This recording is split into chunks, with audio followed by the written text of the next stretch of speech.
But that's alright. Oh my god! Yo guys, what is up? Max here on a Borderlands 3 video, and today we have a very weird and unique Moze Slam build. Now, this build is called Blinding Blizzard, and it works really well. It's like nothing I've ever seen before. I've been playing it on stream, and people would be coming in like, what is actually happening? Now, I did not discover this. The credit for the discovery of this goes to a guy named Psychotic Wolf, who is an awesome member of the Borderlands stream team. His channel will be found below. However, the person who decided to turn this into a slam build and started using the slam mechanics of this was a guy named Lone Master Reno. His socials, whatever, will be down below as well. Both awesome people. You should definitely go check them out. Now, this is really crazy. Before we talk about what's going on, I just want to show you guys, and then I'll explain what's going on. We'll go over the skill tree. But you kind of got to see what's going on here before I break it down, because otherwise you would just have no idea. So, all right, so how this build works is you slam. And after you slam, pretty much everything dies. Now, this is not the strongest build. This is not anything that's like gonna replace Fire Hose Moze or your like Bloodletter Deathless builds. I do have stuff coming out for that as well. But it is crazy.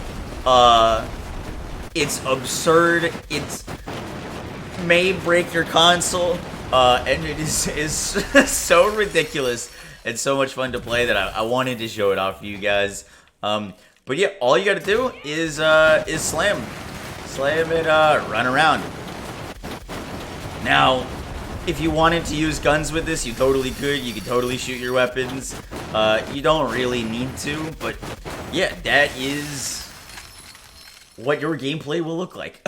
So, let's get into breaking this down and talking about how this build actually works. So, this is a very cool interaction between...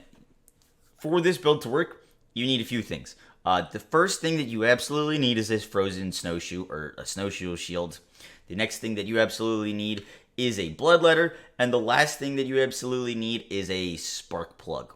Now, the interaction that's going on here is, first we gotta read the shield.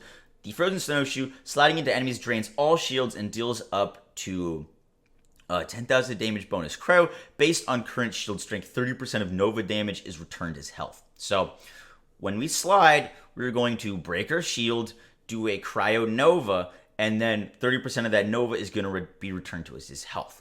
So, when I slide and I'm wearing a bloodletter, this is actually going to regen my shield. So you get kind of a loop where you're going to slide and you... shield breaks, you do this Nova, but that Nova is actually going to return your shield, and with the bloodletter, you're going to get all of your shield back. The crazy kooky interaction here is with the spark plug. Now, the spark plug is a legendary prefix on an artifact that when you slam, it plants an electrified coil that does shock damage to nearby enemies. Now, every tick of this spark plug, that when we slam it, places a coil into the ground.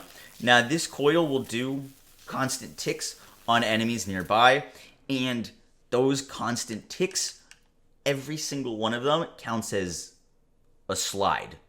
Every single time that this spark plug does damage, it counts as our shield sliding into an enemy. Don't ask me why. I don't know.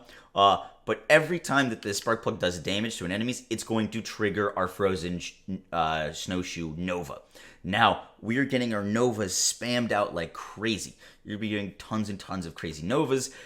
And the bloodletter is going to be constantly recharging our shield. So it is going to be breaking on repeat and regenning on repeat like crazy. Now, in order for this to work really well, this spark plug works a lot better when there's multiple enemies near it. Kind of like, for example, if you were using a recursion, it just works better when there's multiple enemies nearby. You can still do decent damage when it's just one enemy, but you're going to want to be using this for mobbing. This isn't really boss killing. It doesn't really do boss killing. If there are enemies nearby, such as like if you slam this on Valkyries, you can kill Valkyries because there's like multiple enemies near them, but like for just doing like a solo boss, it doesn't really work very well. But I still wanted to show this off because it's crazy and it's really interesting. Now, that's the core of it. In terms of our skill tree, I have adjusted it a bunch. Now, we are going to be under, with our points into Thin Red Line, we're going to be under 60% of our max health reserved and added to our shields, which is going to allow us to use the URAD Anoint while under 50% health, deal 150% bonus radiation damage. Now, we're trying to get as much damage on this spark plug and as much damage with our shield novas as possible. Now, the shield nova is technically considered splash damage, so it is going to proc fire in the Skag Den, which gets mayhem scaling right now, which is going to make this even stronger. So you're going to be getting URAD, which also applies to your novas. So you're getting URAD on your novas, and you're getting fire in the Skag Den, and you're getting shock damage. So at all times, we're going to be doing those. If you proc your ASCs, you are also going to get your ASCs, so you can get a ton of elements and a ton of damage on this slam. Now, for our red tree, we're spec'd into Stainless Steel Bear because we actually get Iron Bear damage. That plus 20% Iron Bear damage is going to increase Skag Den damage.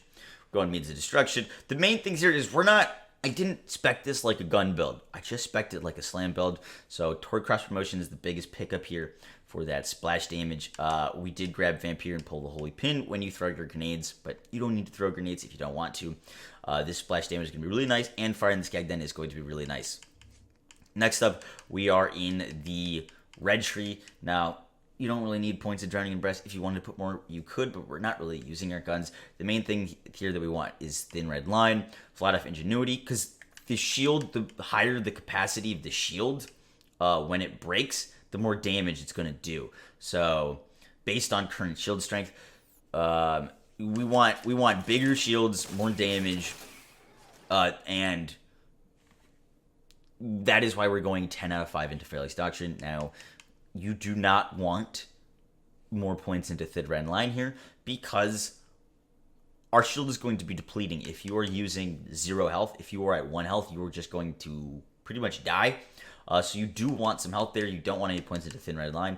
The most points into Fairly's Doctrine will give us the biggest shield, and we will be getting gun damage if you want to use your gun damage, plus Desperate Measures. In terms of the weapon that you could use with this, if you want to use a weapon, you could literally use anything. As long as it's a URAD Anoint, you could get creative with it. You could use whatever you want. Tenacious Defense works because our shield is actually going to be depleting, and we're not deathless, so we still get benefits from this. Here, the biggest things that we're grabbing is Stoke the Embers for increased iron or incendiary damage. Redistribution is nice, just for some nice ammo regen. The biggest thing that we're grabbing here is Rushing Offensive. The biggest points for this build are Rushing Offensive, Fire in the Skag Den, Toward Cross Promotion, and our red tree. Everything else is just kind of unnecessary, but Rushing Offensive is going to, after we slam, after you plant that coil, all the damage is just going to be happening all around you. Allowing you to sprint just gives you increased survivability because it's going to be healing you as well as your Nova Shields. Otherwise, you could be going down a decent amount. I tried using this build without that, and I was kind of just dying a lot. We're kind of in water, so slamming, not a great idea. But it will kill things. Don't slam shock coils into water. They will hurt you. But yeah, guys, there's not that much else to explain with the build. As long as you're using a URAD weapon, you're going to be getting that radiation damage. You want Fire in the Skag Den. Bloodletter, you want as many points into the Fairly's Doctrine. Things that you want, this is pretty god rolled. Splash damage, radius, and shield capacity, all amazing things for this. The suffix on your spark plug doesn't really matter. Victory Rush is nice because you're slamming, so you're just going to get that more movement speed, which is really, really nice. The grenade, I recommend either using a Cloning Magnet Tracker or an Epicenter. The only thing about using a Cloning Magnet Tracker is you're kind of in the middle of the things, and so that can kind of hurt you. So using an Epicenter is a solid choice. It's going to proc a bunch of grenades that if you throw it on one target, all those grenades spinning out have a chance to proc your crit, and that crit will just provide you with a little bit more ammo and health regen, which is nice, which will turn into more shield regen. And for your snowshoe, you're going to look for ASEs on your snowshoe and stuff. Modifiers, I can't really show you guys modifiers because right now it's easy modifiers, but Speed Demon is great to get around quickly, and I would use minus 75% crit if that was an available modifier right now. If you're using this with hard modifiers, because you're not going to be critting anything, so minus 75% crit doesn't really do anything for you. Guys, that is it for the video. I hope you enjoyed. I hope you learned something new. It's a really weird build. It's a lot of fun. If you break your console, don't blame me. Just you are warned. And I hope you guys enjoy it. All right, I'll catch y'all in the next one. Peace.